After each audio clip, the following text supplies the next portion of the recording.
The Keth Armada's sensor array detected the contact at 0347. It appeared on the tactical display as a single return. Small, moving on an intercept vector with the Armada's formation. The Armada's tactical AI ran the standard threat assessment in 0.4 seconds and produced a result that the duty officer reviewed and set aside because the result was in the category of things that required no immediate action. The contact was a single vessel, class to frigate profile by the mass signature, a mid-tier ship, the kind that planetary defense fleets fielded in numbers and major powers fielded as escorts or patrol craft. The Armada's formation consisted of 47 vessels. The smallest was a Class 3 destroyer.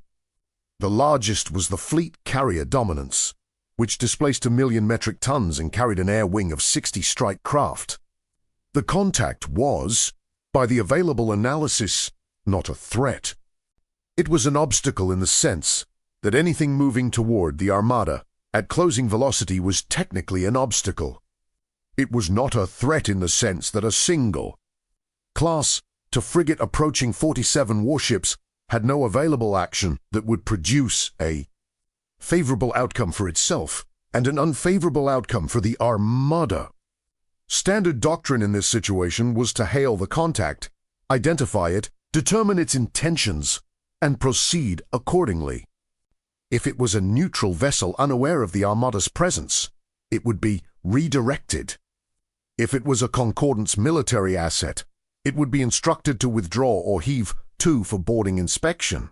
If it did neither, the appropriate response was escalatory and calibrated to the threat level, which in this case was rated minimal. The duty officer hailed the contact. The contact responded. The response identified the vessel as the CSS Relentless, Concordance Fleet, Commander Yael Commanding. The response acknowledged awareness of the Armada's presence and stated the CSS Relentless's intentions in 3 words. The 3 words were, "We are staying." The duty officer read this response twice. He flagged it for the Admiral. Admiral HFY had been commanding Keth military operations for 19 years. In those 19 years, she had encountered many things. She had not previously encountered a single class to frigate informing a 47-ship armada of its intention to remain on an intercept vector. She reviewed the contact data in her command center at 035 to single return. Class to frigate mass signature, confirmed by active scan. Crew complement estimated at 40 to 60 based on standard class to specifications. Armament standard for class. Forward plasma batteries, point defense array to torpedo tubes. She reviewed the response again. "We are staying," she said. "Open a channel." The channel opened. She said, "CSS Relentless. This is Admiral HFY, commanding the Keth 1st Armada. You are on an intercept vector with a military formation of 47 vessels. State your purpose." A voice came back. It was calm. Not the calm of someone performing calm. The calm of someone who had decided something and was at rest with the decision. The voice Admiral HFY. "My purpose is to inform you that the Keth Armada's current heading takes it through the Pellucid Expanse Transit Corridor, which provides access to the Concordance's Outer Reaches settlement cluster. 17 inhabited stations and 4 planetary installations are in the settlement cluster. Combined civilian population is approximately 240,000. The voice paused. The CSS Relentless is positioned at the corridor's entry point. The voice continued. "We will not move. You will need to address us before proceeding." Admiral HFY looked at display. The single return was on the tactical display as a small yellow icon. 47 friendly returns surrounded it. The disparity in the display was nearly comical, she said. "Commander Rosana Daimi, you are commanding a single vessel against a 47-ship formation. What outcome do you anticipate from this course of action?" "Apausi." Then, I anticipate that you will have to engage us, which will take time and resources and will be documented. I anticipate that the documentation will be reviewed by the Concordance Council, the Keth Parliament, and 17 species worth of Outer Systems observers who currently have monitoring stations in this region. I anticipate that the engagement record will show that the Keth First Armada fired on a single Concordance vessel that had made its position and purpose clearly known. She paused. I anticipate that this documentation will be consequential. Threx VOR looked at the channel indicator. She said, "You're a single ship." "Yes," the voice said. "We have 47. Yes. You will be destroyed in the first exchange." Another pause, shorter than the others. "Probably," the voice said. "The odds aren't favorable." She paused.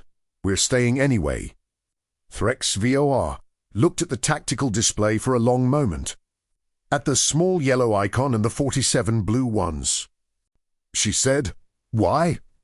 The question came out differently than she had intended it. She had intended it as a tactical question. Why this course of action? What is the strategic logic? It came out as something more direct. Why are you doing this? The voice on the other end was quiet for a moment. Then it said, "Because someone has to be here." Commander Yael would in command of the SACE, Relentless, for 2 years. She had taken the command after 11 years in Concordance Fleet service. The last 4 in positions that had exposed her to the specific kind of work that the fleet did in the outer reaches: patrol, escort, presence. The maintenance of the Concordance's reach through regions that were too far from the core systems for rapid reinforcement, and too important to leave unmonitored. She was 39 years old. She had grown up in Jerusalem, which was a city with a long and complicated relationship with the specific question of what happened to civilians when military powers moved through the corridors between them. She had a doctorate in applied ethics that she had completed during her 3rd year of fleet service, and that she kept in her record. Not because it was professionally useful, which it was not in the formal sense, but because it had given her language for what she already knew. She had received the Armada's approach data 6 days ago, relayed through the monitoring station network. The data had been forwarded to Fleet Command simultaneously. Fleet Command had reviewed the data and had determined, accurately, that the nearest Concordance military response capable of meeting the Armada in force was 11 days away. They had issued a situation advisory and a standing order for non-engagement, which was the correct decision for the fleet assets that were not in the corridor. The CSS Relentless was in the corridor. Rosana Daimi had read the situation advisory and the standing order and the phrase for fleet assets not in the corridor, which was not stated, but which was present in the specificity of what the order covered. She had looked at the Armada's approach vector and the corridor's geometry, and the 240,000 people on the other side. She had made a decision that she had then spent 3 days making sure was a decision rather than an impulse, which was the practice she had developed for situations where the decision was significant and the cost was real. At the end of 3 days, it was still the same decision. She had positioned the Relentless at the corridor entry point and had sent a communication to Fleet Command explaining what she was doing and why. Fleet Command's response had arrived in 2 hours. It said, "Commander Rosana Daimi, your action is noted. It is not authorized and it is not ordered. It falls outside standing non-engagement parameters. The decision and its consequences are your responsibility." She had read this and understood it.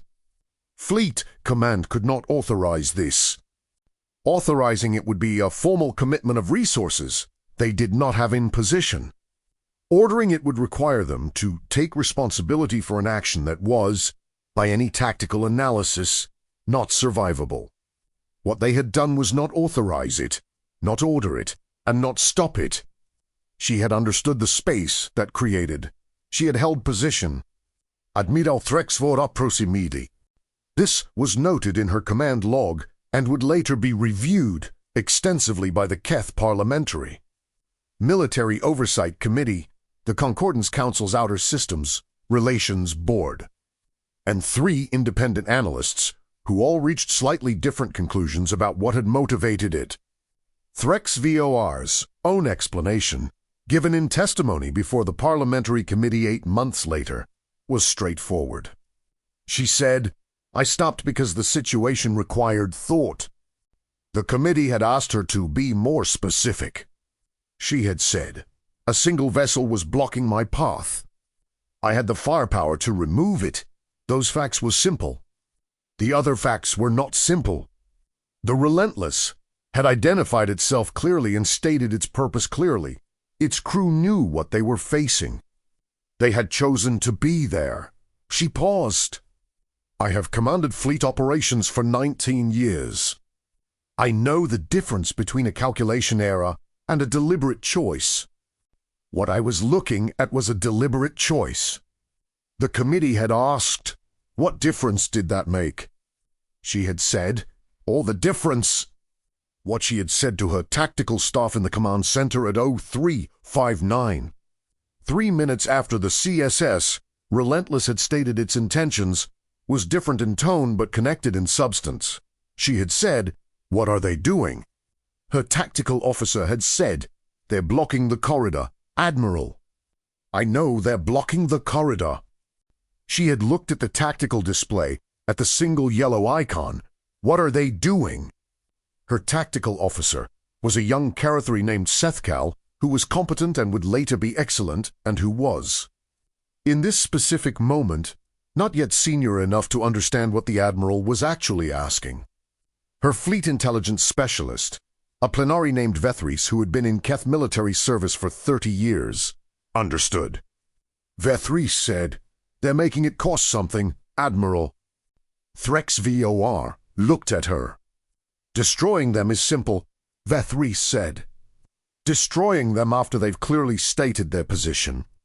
Their purpose and their awareness of the odds is different." She paused. "They've made their destruction into a political act. If we proceed, the question isn't whether we can destroy one frigate. It's what it means that we destroyed it, knowing everything we know." She paused. In front of 17 monitoring stations, ThreXVOR looked at the tactical display. The formation continued on its heading. The corridor entry point was 40 minutes at current velocity. She said, "Hail them again." The second exchange between ThreXVOR and Rosanadaimi lasted 14 minutes and was recorded in full by the Armada's communications system, which was operating on standard operational protocols that logged all fleet communications. The recording was subsequently declassified and became one of the more studied documents in the Keth Parliamentary Military Oversight Review. ThreXVOR said, "Commander, I want you to understand the situation precisely. I am going to ask you one time to clear the corridor. If you do, I will remove your vessel from the corridor. I am giving you this opportunity because you are clearly aware of the situation and deserve a clear statement of the available choices." Rosanadaimi said, "I appreciate the clarity, Admiral. I'd like to offer some in return." "Go ahead. I'm not trying to stop you militarily. I know I can't. A single class to frigate has no tactical solution against this formation. I'm not here because I think I can defeat you." She paused. "I'm here because this corridor matters, and no one else is here and someone needs to be." ThreXVOR said, "Someone being here does not change the tactical situation." "No," Rosanadaimi agreed, "but it changes the political situation. And the political situation is the one that matters for the next 20 years. She paused. "You are a fleet commander with 19 years of operational experience. You know what engagements look like in the record. You know what this engagement looks like. A 47-ship armada destroying a single vessel that clearly identified itself and stated it was remaining to protect civilian populations on the other side of the corridor. She paused. That record lives. It shapes everything that comes after it. Threx VOR was quiet. I'm not trying to stop the Keth from whatever they're trying to accomplish in the outer reaches, Rosanadaimi said. That's above my level. I'm a ship commander. She paused. But I can make the cost of this specific action visible. I can make sure that when the analysis is done and the decisions are reviewed, there is a documented record of what happened here and what it meant. She paused. That's what I can do. So that's what I'm doing, Threx VOR said. And you're willing to die for a record? Another pause. I'm willing to be here because someone should be, Rosanadaimi said. The record is a consequence of being here, not the goal. She paused. The goal is that 240,000 people on the other side of this corridor have someone between them and 47 warships. Even if that someone is one ship that those warships can destroy in the first exchange. She paused. It's not enough. It's what there is. So it's what we're doing. Threx VOR sat with this. 14 minutes. The recording showed the pauses, the specific silences between statements, the quality of the exchange that was not a negotiation and not a standoff. It was something harder to categorize. She said, You know your fleet command didn't authorize this. Yes, Rosanadaimi said. You're acting outside your orders, outside standing orders. She paused. The situation those orders were written for didn't include a 47-ship armada approaching a civilian corridor with no other Concordance assets in range. She paused. Orders are written for anticipated situations. This wasn't anticipated. She paused. So I made a decision. What decision? That the right thing to do was to be here. Threx VOR looked at the tactical display. 42 minutes to corridor entry at current velocity. She said, I'm going to need time to think. Rosanadaimi said, We're not going anywhere. The Keth First Armada held position for 6 hours.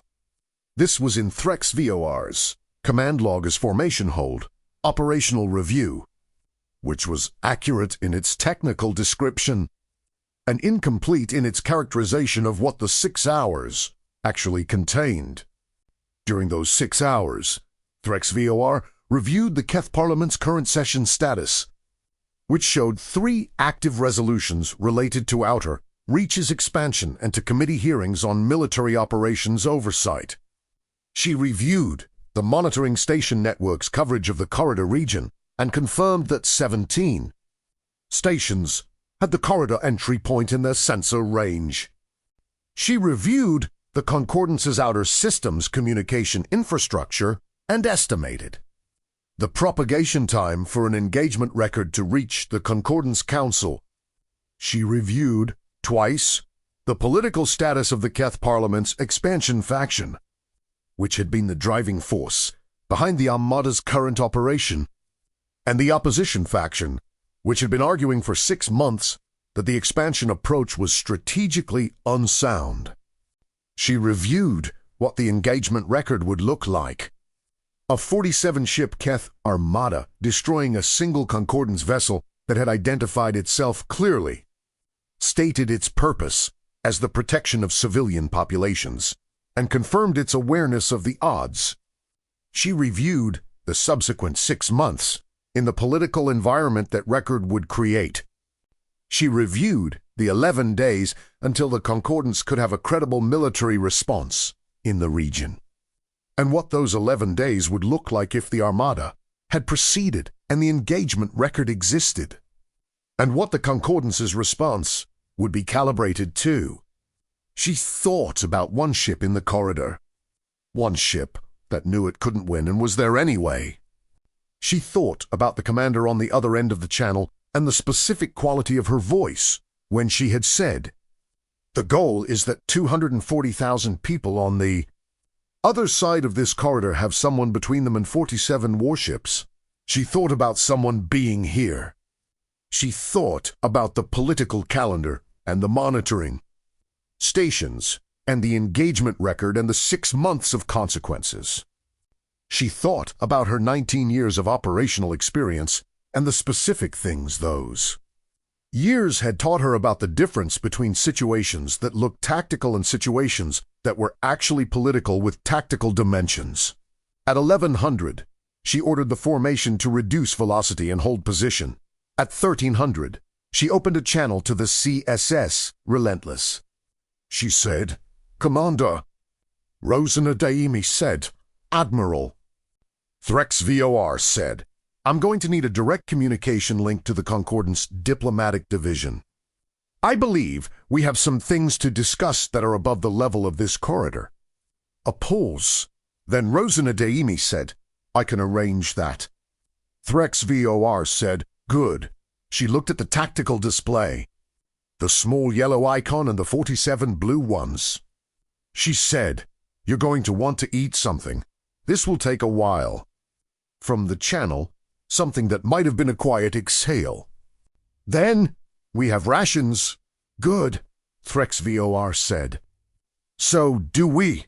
She closed the tactical overlay.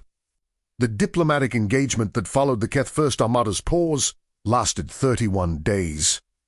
It involved the Concordance Diplomatic Division, the Keth Parliamentary Committee on Outer Systems Affairs, 3 independent mediators, and a great deal of communication traffic across the monitoring station network. It produced the Pellucid Accords, which established a formal framework for Keth access to outer reaches, transit corridors, under conditions that addressed the expansion faction's legitimate commercial interests, without providing military access to the civilian settlement cluster. The accords were not perfect. No agreement was. They were functional. They held for years before requiring renegotiation and were renegotiated twice. Without the renegotiation producing a crisis, which was the metric by which diplomatic frameworks were properly assessed. The CSS Relentless held position at the corridor entry point for the full 31 days of negotiations. Rosana Daimi filed a daily status report with Fleet Command during this period.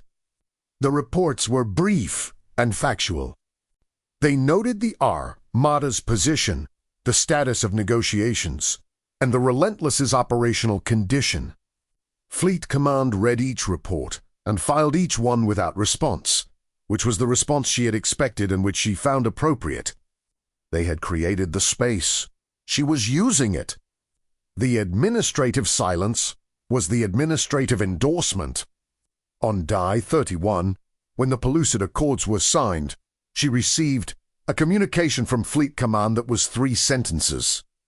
It said, "Your status reports are received. The outcome is noted. Return to standard patrol when you are ready." She returned the Armada's final acknowledgement, confirmed the corridor was clear, and set a course for the nearest station. Quaim was her first officer. He had been on the bridge for most of the 31 days, because the situation had required the bridge to be crewed, and because he had the specific quality of presence that was useful in situations that required patience over time. He said, when the course was set, "How do you feel?" She thought about it. "Hungry?" she said. "And like I'd like to sleep for a week." He said, "We have rations and 8 hours until the station." She said, "That's a start." She went to eat something. Quaim stayed on the bridge and looked at the corridor behind them, which was clear now, and at the space ahead of them, which was the outer reaches with its stations and installations, and 240,000 people who had had someone between them and 47 warships. Even if that someone was one ship. He thought about the Admiral's question, "And you're willing to die for a record?" He thought about the commander's answer. The goal is that 240,000 people on the other side of this corridor have someone between them. He thought about the difference between those 2 framings. One was about what you got. One was about what they got. He thought the commander had been right that the second framing was the one that mattered. He looked at the corridor. Someone had been there. It had been enough.